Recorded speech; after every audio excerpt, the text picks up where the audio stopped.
Johnny మాస్టర్కి ఉన్న పేరే అతనికి శాపమైంది.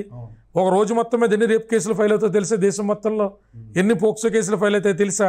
ఏడాలేని అటెన్షను, ఏడాలేని టర్బులెన్స్ జానీ మాస్టర్ ఎందుకు వచ్చింది? ఒక అనామకుడికి ఇది ఒక ఆనందం, ప్రవరాక్యుడిలాగా ఉండాలి. నువ్వు ఉంటావేంట్రా, ఇన్స్టాగ్రామ్లో ఎంతమందిని గోకుతున్నారు వాడు చెప్పడం. సోషల్ మీడియాలో డేటా ఫ్రీ కదన్నా, జియో వచ్చిన కాడి నుంచి ఎవడగాడు పెడతా ఉన్నాడు కమెంట్లు. జానీ మాస్టర్ ఇలా ఉండాలి, జానీ మాస్టర్ అలా ఉండాలి. ఆ అమ్మాయి తేడా, అమ్మాయిని తిట్టేవాళ్ళది తప్పే, జానీ మాస్టర్ తిట్టేవాళ్ళది తప్పే. నిజాలు మీకు అంత ఉత్సాహం ఉంటే లా డిగ్రీ పట్టుకుని లాయర్లే కోర్టుకి రండి అబ్బా, లేదా కోర్టులో మీరు సరదాగా పర్మిషన్ తీసుకొచ్చి ప్రొసీడింగ్స్ చూడండి. సోషల్ మీడియాలో కూర్చుని మీడియా జడ్జిమెంట్లు ఎందుకు? ఆయన పబ్లిక్ ఫిగర్ కాబట్టి ఏదైనా మాట్లాడచ్చు. ఆ పిల్ల కూడా ఆడపిల్ల కాబట్టి ఆ పిల్ల గురించి ఏదైనా ఆ అమ్మాయి గురించి తప్పుగా మాట్లాడడం తప్పు అని చెప్తున్నా, అతని గురించి మాట్లాడి తప్పు అని చెప్తున్నా. రాస్తారు లావణ్య విషయంలో కూడా చాలా మంది ట్రోల్ చేశారు. చేసినప్పుడు నేనేం చెప్పిన, అమ్మాయికి 100 ఎఫ్ఐఆర్లు ఉంటాయి, నాకేంటి సార్ లాయర్గా, నేను ఒక డాక్టర్ అనుకోండి, నా దగ్గరికి హెచ్ఐవి పేషెంట్ వస్తే నేను వైద్యం చేయనా? నువ్వు అనైతికంగా ఈ వ్యాధి తెచ్చుకున్నావు కాబట్టి నీకు నేను వైద్యం చేయడానికి వీల్లేదని పంపిందానా? అది హ్యూమన్ రైట్స్ కాదుగా, ధర్మాన్ని పాటించాలి. నేను నా వృత్తి ధర్మం ప్రకారం 493 నన్ను ఎంతో మంది విమర్శించారు. మీ ఛానల్లో కూర్చుని కూడా కొంతమంది న్యాయవాదులు కూడా కళ్యాణ్ ఆ సెక్షన్లో పెట్టిస్తారన్నారు. మరి ఆ సెక్షన్ తప్పు అయితే అతను క్వాష్కి వెళ్ళలేదుగా, యాంటిసిపేటరీ బెయిల్కి వెళ్ళాడుగా, 493 కేసులో ఛార్జ్ షీట్ కూడా ఫైల్ అయిందిగా. మాట్లాడే వాళ్ళు మాట్లాడతారన్నా. నేను చూడాల్సిందల్లా నా క్లయింట్ దగ్గర ఆధారాలు ఉన్నాయా లేదా. మీకు గుర్తుంటే 3-4 ఇయర్స్ బ్యాక్, నేను 3 ఇయర్స్ బ్యాక్ ఒక అమ్మాయి గతంలో ప్రాస్టిట్యూషన్ చేసేది. ఆ అమ్మాయి హైదరాబాద్ వచ్చి పూర్తిగా మారిపోయి హస్బెండ్ని పెళ్లి చేసుకుంటే ఒక నర్సు, ఒక ప్రముఖమైన హాస్పిటల్ అతను కాంపౌండరు, ఆ అమ్మాయిని పిల్లల కన్న తర్వాత గతమంతా తవ్వుకుంటూ వచ్చి ఇప్పుడు కూడా నువ్వు ఆ వృత్తి చేస్తావా చేయవని చెప్పి చిత్తగొట్టు నానా హింసలు పెడితే ఆ పిల్ల కేసు మనం డీల్ చేసినాం.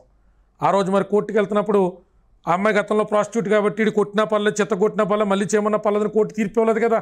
ఫాస్ట్ ట్రాక్ కోర్టులో పెడితే ఆడికి 7 నెలలు తిరగకుండా 5 సంవత్సరాల పాటు జైలు ఎంచు, తర్వాత రివిజన్లో 2.5 సంవత్సరాలు చేసుకున్నాడు.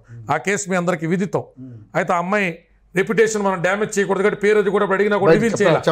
మరి ఈరోజు లావణ్య కేసు విషయంలో లావణ్య యూర్తో మాడితే నాకేంటన్నా, నేను లాయర్ కింద చూడాల్సింది 493 ఇంగ్రీడియంట్స్ ఉన్నాయా లేదా, రాస్తున్న అనే వ్యక్తి దొంగ పెళ్లి చేసుకున్నాడా లేదా, పోని చేసుకుని అమ్మాయి క్యారెక్టర్ నచ్చకపోతే సరైన విధంలో బయటకు వెళ్ళాడా లేదా, ఎగ్జిట్ సరిగ్గా ఉందా లేదా, అవి పరిగణలో నేనైనా కోర్టైనా తీసుకుంటాం. ఇక్కడ మారల్ జడ్జిమెంట్ కింద ఎవరైనా కూడా బాబా లావణ్య క్యారెక్టర్ ఏంట్రా బాబా, బూతులు ఏంట్రా బాబా అనిపించినోడు ఖచ్చితంగా రాజతరం చేసింది కరెక్ట్గా మధ్య ఇవ్వచ్చు. నువ్వు ఇచ్చావు కదా అని కోర్టు ఇవ్వదు కదా. సామాజికంగా మనం ఆడది అంటే ఇలా ఉండాలంటాం, మగోడు అంటే ఇలా ఉండాలంటాం. మరి మగోడి కింద రాజతరం కొన్న 10 ఎఫ్ఐఆర్ల గురించి ఎవడో మాట్లాడే, మగోడి కింద 10 ఎఫ్ఐఆర్లు చేస్తాడు సొంగారు పురుషుడు రసిగుడు, ఆడది చేస్తే లంజా. ఇదేగా సొసైటీ, అంతేనా? అంటే మన యొక్క చెప్పలత్వం, మన యొక్క లో లెవెల్ మైండ్ సెట్ అన్నది.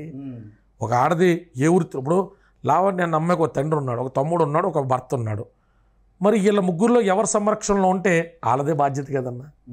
వాళ్ళ సంరక్షణలో ఉండి అమ్మాయి గాడి తప్పిందనుకో, పూర్తిగా అమ్మాయి క్యారెక్టర్ లేని అమ్మాయి సరిగ్గా ఎగ్జిట్ చేసుకోపోయావా కదా, నీ క్యారెక్టర్ బాగాలేదు, పద్ధతి బాగాలేదు, నువ్వేం డైవర్స్ అన్నాయంటే అప్పుడు మన అందరం చేసుకున్నది లీగల్గా మ్యారేజ్ కాదు, ఒక ఎంఓ రాసుకుని విడిపోదామనో ఆ అమ్మాయిని కన్విన్స్ చేసో, లేకపోతే కోర్టులో అప్లై చేసో, రైట్ వేలో కాకుండా అతను ఎస్కేప్ అయిందని నేను విభేదించాను తప్ప అతని మీద వ్యక్తిగతంగా నాకు కక్ష ఎందుకు ఉంటుంది?